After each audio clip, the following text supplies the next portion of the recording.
Ndani ya siku 100 za Mheshimiwa Rais, Manispaa ya Kibaha imeweza kukusanya zaidi ya bilioni 17, na hili lengo kubwa lilikuwa ni kukusanya bilioni 13 tu, na hii inamaanisha kwamba tumevuka lengo ambalo tulikuwa tumejiwekea.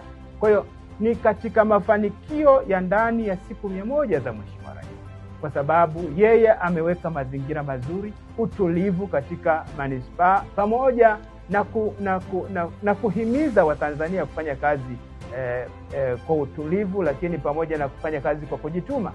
Kwa hiyo ili liende moja kwa moja kwa Mheshimiwa Rais, Mheshimiwa Dr. Samia Suluhu Hassan, kwa uongozi wake bora na kutuwekea mazingira watu wa Kibaha kuishi kwa amani na kukusanya mapato haya yote ya zaidi ya bilioni 17 kwa kipindi hiki kifupi ambacho tumevuka lengo ambalo tulikuwa tumejiwekea.